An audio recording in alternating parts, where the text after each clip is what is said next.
remember being like 6 years old just wanting to play. And my brother was 10 at the time, and my mom wouldn't let him play.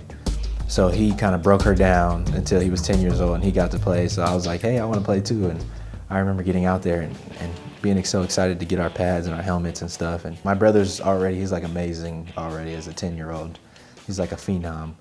And I remember my first practice getting out there, and we were scrimmaging against another team, and I just got crushed. You know, a kid hit me, and he was 8 years old and I was 6, and he obviously was a lot bigger than me. And I remember getting up and kind of looking through my helmet over at my parents sitting on the sidelines, and my mom's like, take him out, take him out. And I was just like, no, I want to play. And I went back in there, and just coming all the way back around from being in the Super Bowl to thinking about that moment as a little kid, that was one of the times that I made the decision that I want to play this game. And it's something I was always loved and I was always going to put a ton of effort into, and it's amazing.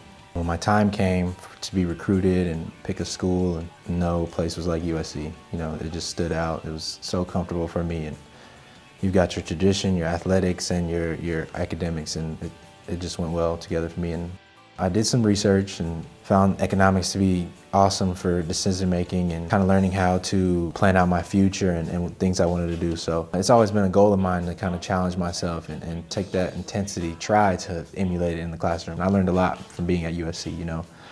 As a student athlete, there's a lot that's asked of you. You have to rise to the occasion a lot of times, and I feel like those moments in the classroom definitely prepared me.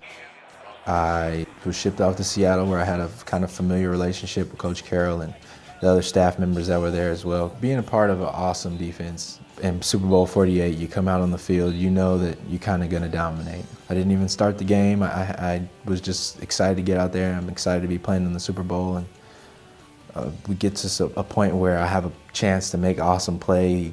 Quarterback drops back, and great pressure by our defensive end, Cliff Averill. He tips the ball and it comes to me, and I'm able to outrun the whole offense and get into the end zone. It's kind of a surreal moment from then on. You know, we're just in the Super Bowl, you score a touchdown, and you can't think of anything better than that as a football player.